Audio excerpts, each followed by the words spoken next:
Can singing help you become a better actor? Our guest today is a talented vocal coach, and he's worked on major musicals, including Lion King, Legally Blonde, and A Chorus Line. He is an expert in voice, and he has developed an online singing program, Vocal Alchemy. Stay tuned, as your authentic voice is so important as an actor.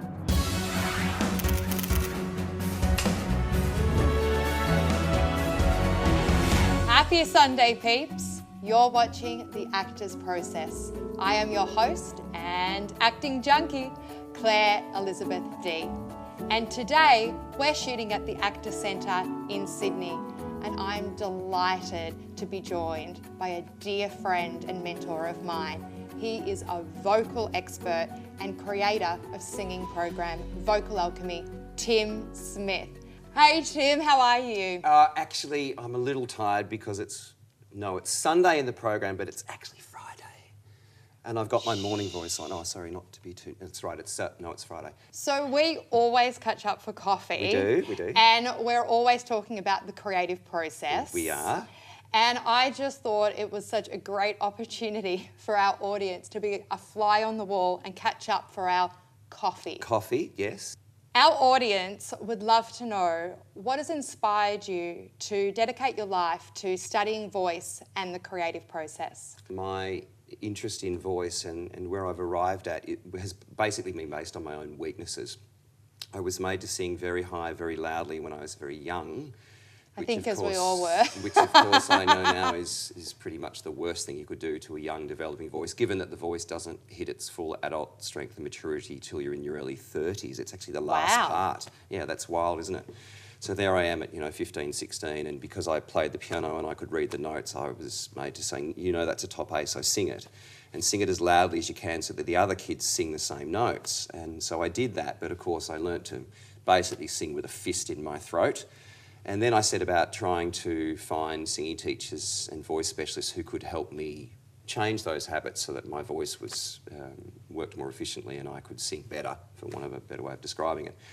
And I had great trouble with that until I was given the key, which was that I could start to learn about the physiology and the artistic process and the physics of voice, everything, all of the research sort of stuff. And once I had that key, everything changed because I could take control of my own learning.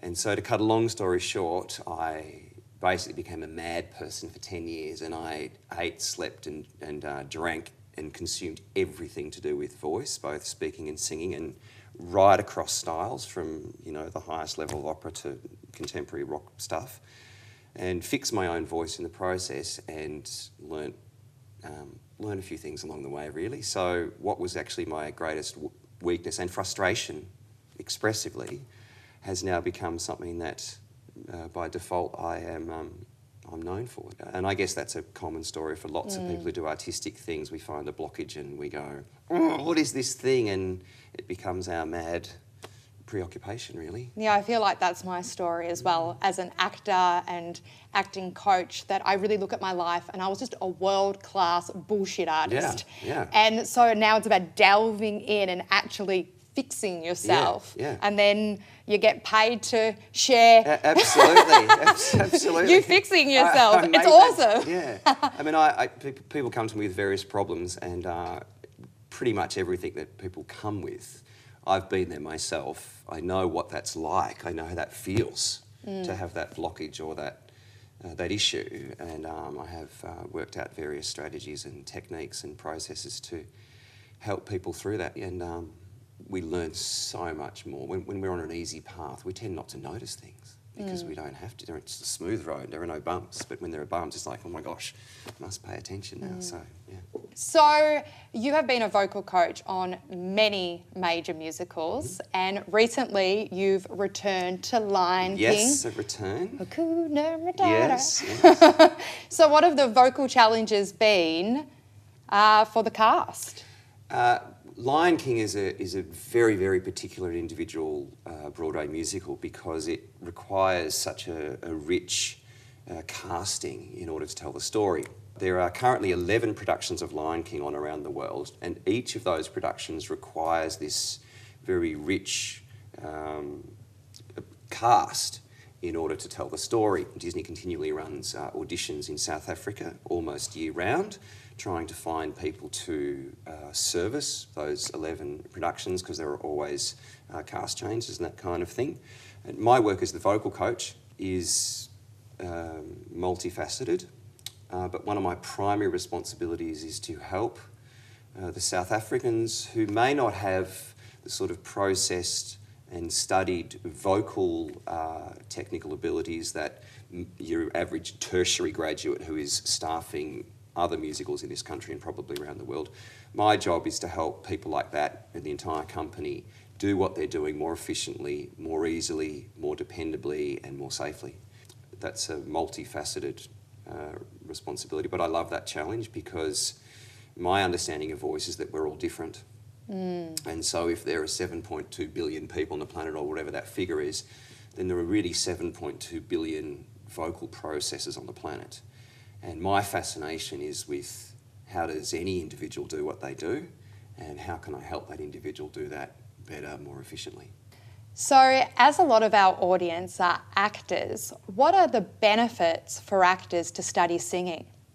Obviously there is a relationship between the speaking voice and the singing voice. Certainly that I put people through as singers has a profound effect on their speaking voice, because they get to the point where they're aware of the tiniest thing. I spend a lot of time worrying about something called onset, which is a technical word for the beginning of the sound in singing, because so much of what you do when you sing is actually set up and decided in the first millionth of a second. And I know that might sound like a ridiculous idea, but it actually is. And then, it's like once the snowball starts to roll, then it's at the mercy of the speed and the direction with which it began up to a point.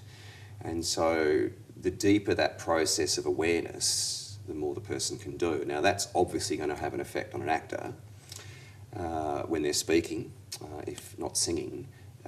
And of course, then you have to subscribe to this wonderful piece of thought, which is that the human voice or communication is basically, so the scientists, researchers tell us, 85% tonal and only 15% linguistic. Now, what that means is that the tone of my voice carries most of the message. And I always say to people, you should be able to do that dialogue or that song in gibberish. And if you're right at what you're doing, then 85% of that meaning will still come across to the audience. I also know for me that I've never been a naturally good singer. And neither have right, I, but I've absolutely. always wanted to be. And so that is actually how I arrived at studying acting, was that I wanted to improve my singing voice and connecting to the song. And I found that by studying acting and by knowing where I've come from and who I'm talking to and what I want from that person and what the consequences of not getting what I want, how I'll feel about that, and personalising the script, well, that made me connect more to the song. But what I love about the Vocal Alchemy program that you've devised is that it really invites you to be in state. And I think that's important not only for singers, but also for actors. And I found my own singing voice is just transformed by really being in the correct state to sing. And that's the same for actors. When you're in the same state, well, you're in the correct state, then you're about to step into flow. Yes. And so, as we talk all yeah, the time we love over talking coffee, about flow. State and flow. And so Absolutely. I just thought that'd be really good for our audience to hear you talk about state. Our state is a combination of how we feel physically and how we feel emotionally. I talk about what I call the red button. I think I've talked to you about the red button. I call it the oh shit button, and we all know what it's like. We're about to launch into a song, or we're about to do our entrance for a scene, or as a dancer even, and the red button begins to flash. And I've had people in workshops tell me they have multiple red buttons, and that red button can be a response to an emotional discomfort or a physical discomfort, or both of those things. And so if you're going to begin your journey of mastery, then you must be aware immediately that this is the thing that is either going to become your friend because you learn to love it, accept it and move on, or it's going to stop you. And so when I do workshops that sometimes run for 2 days, within the first half an hour, this is what I'm talking about. And we get this on the right out in the open, and I get everyone to admit that we're all the same and that we all fear and panic and desire and, we're torn. And we must get our feel under control. So once we acknowledge that and we share with each other that we're the same because we're human, then any ego stuff that's trying to pretend that that's not there, because of course we know lots of young performers make that mistake. Once we get that out of the way, once that acknowledgement's taken place, then we can absolutely start to get on with some wonderful stuff where we can address emotional feelings and physical feelings and try to make those two things work absolutely on our behalf and in our corner and not against us. So in Vocal Alchemy, you talk about 1,000 breaths. Ah, yes. 1,000 sounds. Yes, yes, yes. Can you talk to us about breathing? Yeah, absolutely. I realised quite a while ago that way back down here we have this thing called breathing, which traditionally, teachers would talk about diaphragm and lower abdominal support and all of these classical techniques. And I studied those and I learnt those, but I realised they result in these tonal sounds. But in actual fact, I have this infinity of tonal sounds. Infinity of tonal sounds. And so what I want in my vocal technique is I want a way of breathing that allows me access to that infinity. Because we cannot preempt what the artistic moment may be that's required of us as singers or actors this afternoon or tomorrow or in something that we're doing artistically in 3 months' time. And so we absolutely need to have a process that is about unlocking and increasing choices and that doesn't say, sound like this. I actually thought when I was younger that's what learning to sing was, that someone would help me learn my sound and that's my sound and I will always sound like that, because that was the singing that I heard when I was younger. But of course now I realise that is a terribly limiting way to think about it, and that you really have to expand your philosophy of what is voice. Like the process that actors go through, that really, as you and I have talked over our coffees, Claire, acting is, by the time you say the line, it's too late. By the time you even breathe to say the line or sing the phrase, it's too late. The magic is what you do before that preemptive moment, and the awareness that you need to free up that possibility is absolute magic. That's the work. That's the work. What does the sound mean, not the word? What does the sound mean? I like that. I think, what does the sound mean? What does the sound mean? Yeah, because, I talk about babies crying. There are no words, there's no language, as in it's not English or it's not Chinese or Mandarin, it's not French. It's a human emotive noise. But we instinctively know the meaning of that noise, and mothers will tell you, oh, that's the cry of nappy change, that's the cry of I need milk, or that's the cry of I just need comfort, and they all sound different. Now, we other human beings who are maybe not even parents will be able to hear that difference. And this absolutely affects actors and actors' voice and is clearly underpinning everything about voice.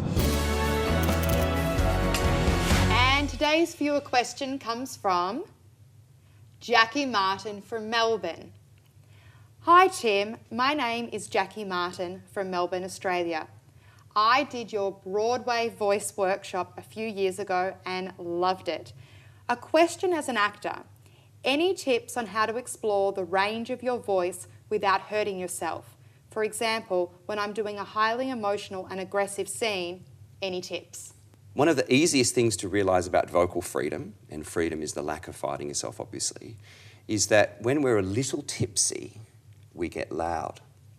Now, when we get louder when we're a little tipsy, it's not because we suddenly push harder or use more energy. We actually do the opposite. And some of the tensions or presuppositions that maybe we speak with normally start to go. And once those things start to leave, the ability to be louder and or higher becomes easier. So not that I would advocate you prepare your monologues drunk. However, the next time you're out somewhere and there are people who are being noisy because they've had a couple of drinks, listen closely to what sort of volume and pitch that is, and what you'll hear is it's quite a wide, resonant volume and pitch, and that's a sign of physical/emotional surrendering beginning to happen. Now, what you're really trying to do is you're trying to be able to recreate that without the help of the drinks. So that would be a quick way to absolutely see if you're pushing and pulling. If you do that, then you're just not going to go anywhere. So, Tim? Yes. Are we ready? We're ready. What is your daily habit? We all have a number of daily habits, don't we? But the one I'd like to share here What's the one that you can share on camera? The one I can share on camera is absolutely about drinking water. And the reason this is my daily habit is because I actually use my voice all the time in speaking. Sometimes I sing for up to 8 hours a day if I'm teaching. They say that it takes between 2 hours and 48 hours, because this is a hard science to tie down. They say it takes between those two extremes from when you drink the water for it to actually internally hydrate you. And of course, the voice needs hydration, and so do we. Spread from your lips down to your vocal folds is this thing called a mucosal layer, which is akin to the body's natural oil, so that as the voice does what it does, the friction of the voice is actually decreased, just like oil works in your car. If you've ever run out of oil in your car, you know you can actually blow up your engine within 5 seconds. So not only is it good for the rest of our body processes, it's absolutely an essential thing for anyone who wants to make professional use of their voice. And hydration via water as a daily habit is a great, great thing. So if that's not something that your viewers do, then I absolutely encourage them to. And little sips often is the way to go, because then you're wanting that to be deep hydration and not just end up feeling like you've got the Pacific Ocean floating around in your tummy. So, Tim, you and your beautiful partner, Laura, have created this amazing business, Vocal Alchemy. And with that, you've created an online singing program that I really do recommend for all actors and singers to be doing. You can quickly tell us a little about it? Yes, well, I got to the point where more people wanted to see me than I could see. And so it was Laura's creative thought to put a whole lot of my work online so that it was accessible. It's a pretty universal program. We spent a long time filming it. There are 32 lessons in all, and it starts at the point where I assume you know nothing. But it's so important for everyone to start at the beginning anyway. And the foundation is always, I think, the most advanced artists really need to be looking at the foundation of singing and speaking. Well, no matter what the artistic medium, we all talk about the fundamentals, don't we? And you know, I get people coming to see me all the time who have issues, you know, and they're professionals. And it's usually one of the, 3 or 4 fundamentals that they've got wrong because they've forgotten to be aware of that building block of their process that's causing some issue much further along the line. So Vocal Alchemy assumes that you know nothing and you've never really sung, and then it goes through basically a whole lot of unlocking process and artistic awareness process. And we're terribly proud of it. We now have clients in 7 countries and we get amazing feedback, and I'm just touched by the whole thing because, as I said at the start of this interview, Claire, what I now share with the world is based on my own weaknesses. So the fact that other people are benefiting from that, I just think that's great, really. Like, it's great. And how can they find out more about the program? They can find it online. It's vocalalchemy.com.au. Alternatively, I'm sure if you Google Tim Smith and singing, you'll find Vocal Alchemy. Great. Thank you so much for having our coffee here our coffee in Sydney. Public with thousands of other people watching us have coffee. No, it's been a pleasure. And yeah, can't wait to see more of your work in the future. Thank you very much, Claire. I had a nice time. Bye. Thanks. So, what do you do to work on your voice? Read this week's blog and let us know there. And a huge thank you to our viewers out there, and a big shout out to Showreels Australia and our amazing crew.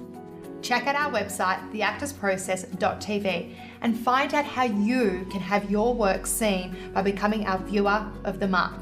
So much is possible with The Actors Process with your support. So please like us on Facebook, follow our tweets, and please share this episode with your friends. So remember, sip your water, and I'll see you next week on The Actors Process.